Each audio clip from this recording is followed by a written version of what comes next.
Perkenalkan dengan saya Abdillah Saragi. Saya di sini akan menjelaskan tentang good governance. Pengertian dari good governance. Good governance adalah suatu penyelenggaraan manajemen pembangunan yang solid dan bertanggung jawab yang sejalan dengan prinsip demokrasi dan pasar yang efisien. Pengindaraan salah alokasi dana, investasi dan pencegahan korupsi secara politik maupun secara administratif, menjalankan disiplin anggaran serta penciptaan legal dan politika framework bagi tumbuhnya aktivitas usaha. Good governance pada dasarnya adalah suatu konsep yang mengacu pada proses pencapaian keputusan dan pelaksanaannya yang dapat dipertanggungjawabkan secara bersama. Lalu, ada beberapa prinsip dari good governance. Yang pertama adalah partisipasi masyarakat, yaitu semua warga mempunyai suara dalam pengambilan keputusan baik secara langsung maupun melalui lembaga-lembaga perwakilan sah yang mewakili kepentingan mereka. Partisipasi dibangun secara menyeluruh berdasarkan kebebasan pendapat secara konstruktif. Dalam rangka mengantisipasi berbagai isu yang ada, pemerintah daerah menyediakan saluran komunikasi agar masyarakat dapat mengutarakan pendapatnya. Bentuk lain untuk merangsang keterlibatan masyarakat adalah melalui perencanaan partipatif untuk menyiapkan agenda pembangunan, pemantauan, evaluasi, dan pengawasan secara partisipatif dan mekanisme untuk menyelesaikan isu sektor. Yang kedua ada tegaknya supremasi hukum, yaitu rule of law. Partisipasi masyarakat dalam proses politik dan perumusan kebijakan publik memerlukan sistem dari aturan-aturan hukum. Sehubungan dengan itu, dalam proses mewujudkan cita good governance harus diimbangi dengan komitmen untuk menegakkan rule of law dengan karakter seperti supremasi hukum, kepastian hukum, hukum yang responsif, penegakan hukum yang konsisten dan non-diskriminatif, serta independensi peradilan. Kerangka hukum harus adil dan diberlakukan tanpa pandang bulu, termasuk di dalamnya hukum-hukum yang menyangkut hak asasi manusia. Lalu ada prinsip transparansi. Transparansi adalah keterbukaan atas semua tindakan dan kebijakan yang diambil oleh pemerintah.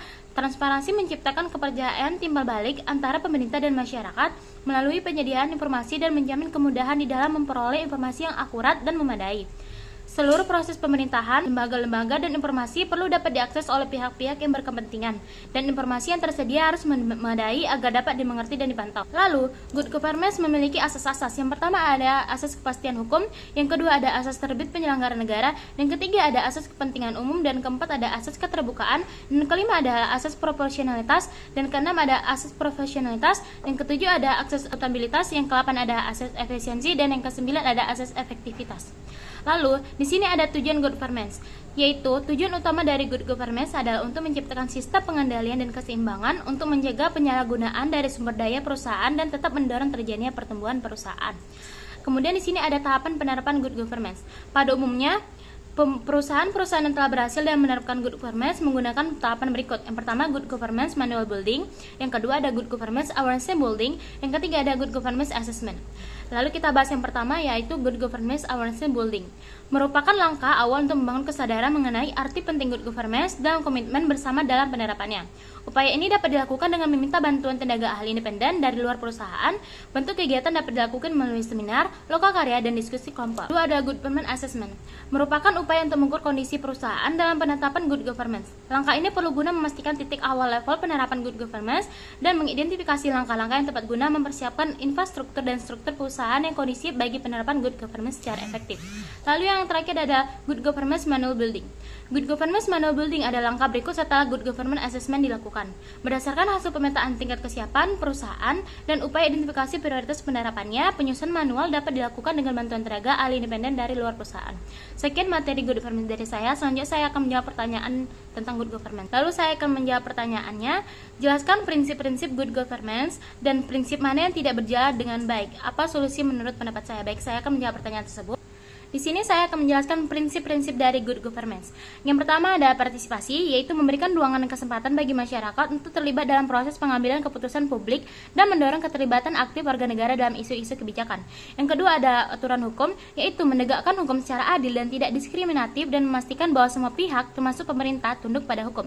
Yang ketiga ada transparansi, yaitu menjamin akses informasi publik yang mudah dan terbuka dan memastikan proses pengembalian keputusan yang dapat dipertanggungjawabkan. Dan berikutnya ada responsivitas, yaitu kemampuan pemerintah untuk menanggapi dengan cepat kebutuhan dan aspirasi masyarakat dan menjadikan kepentingan publik sebagai prioritas utama. Yang selanjutnya ada akuntabilitas, yaitu mempertanggungjawabkan setiap kebijakan dan tindakan yang diambil oleh pemerintah dan adanya mekanisme kontrol dan pengawasan yang efektif.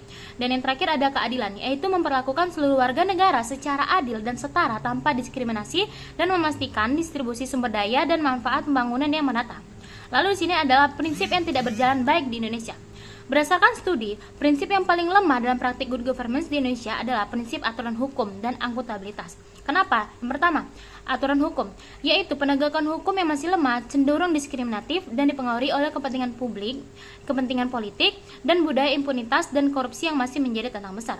Yang kedua ada akuntabilitas, yaitu mekanisme kontrol dan pengawasan terhadap kinerja pemerintah yang belum optimal dan rendahnya transparansi dalam proses pengambilan keputusan dan pengelolaan anggaran. Lalu, apa sih solusi yang dapat ditempuh? Nah, yang pertama ada reformasi hukum dan penegakan supremasi hukum, yaitu melakukan revisi dan penyempurnaan peraturan perundang-undangan terkait dan memperkuat independensi dan profesionalisme lembaga penegakan hukum. Yang kedua ada peningkatan transparansi dan akuntabilitas publik. Yaitu mendorong keterbukaan informasi publik dan pengawasan oleh masyarakat dan memperkuat mekanisme pertanggungjawaban pemerintah kepada publik. Yang ketiga ada penguatan checks and balance antar lembaga, yaitu memperkuat peran DPR, lembaga peradilan dan lembaga pengawasan independen dan memastikan adanya mekanisme saling mengawasi dan menyeimbangkan. Dan keempat ada pemberdayaan masyarakat sipil, yaitu memberikan ruang bagi masyarakat sipil untuk berperan aktif dalam pengawasan dan advokasi dan mendorong partisipasi masyarakat dalam proses pengambilan keputusan. Dan yang kelima ada peningkatan kapasitas birokrasi, yaitu melakukan reformasi birokrasi untuk meningkatkan profesionalisme, integritas dan kinerja aparatur sipil negara dan memperkuat sistem rekrutmen dan pengembangan SDM yang berbasis merit. Prinsip aturan hukum dan akuntabilitas merupakan dua prinsip good governance yang masih lemah dalam praktiknya di Indonesia. Solusi yang dapat ditempuh adalah melakukan reformasi hukum dan penegakan supremasi hukum, meningkatkan transparansi dan akuntabilitas publik, memperkuat checks and balance antar lembaga, memperdayakan masyarakat sipil, serta meningkatkan kapasitas birokrasi.